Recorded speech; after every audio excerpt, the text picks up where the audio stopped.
I'm here to teach you what you want. So let's get started. Hello everyone, this is Ellie speaking and welcome back to my YouTube channel. In this video, we're going to talk about causative verbs in English. Compare these two sentences.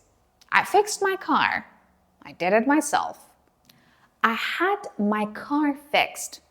I did not fix it myself. Someone else did. So the second sentence uses a causative structure. Causative verbs are used when the subject does not do the action directly but causes another person to do it. In other words, the subject is responsible for the action but someone else actually performs it. This concept is extremely common in real-life English, especially in work, services, and everyday conversations. Let's break it down step by step. What are causative verbs?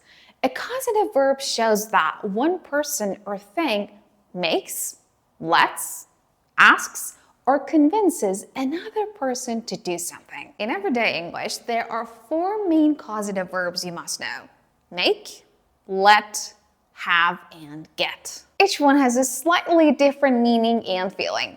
Let's look at them one by one. Make.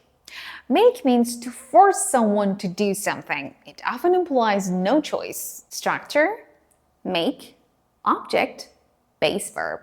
Remember, do not use to after make. The boss made him work overtime. My parents made me clean my room. The noise made me wake up. In all these examples, the person did not want to do the action but had to. Let means to allow someone to do something. There's no force. Structure, let, object, base verb. Again, no to. My teacher let us leave early. They let their kids watch TV. He let me borrow his car. Here the subject simply gives permission. Have. Have is used when you arrange for someone to do something, often as part of their job. This verb is very common in business and services. Structure, have, object, base verb. I had my assistant schedule the meeting. She had the technician check the system. We had the house cleaned yesterday. Notice something important. The subject is in control, but not forcing. This sounds professional and neutral. The last one, get. Get means to convince or persuade someone to do something. It usually suggests effort. Structure, get, object, to, verb. Yes, get always uses to. I got him to help me. She got her brother to study. We finally got the client to agree. So if it takes time, effort, or persuasion, get is your verb. Now let's compare the same idea with different causative verbs. I made him apologize. I forced him. I got him to apologize. I convinced him.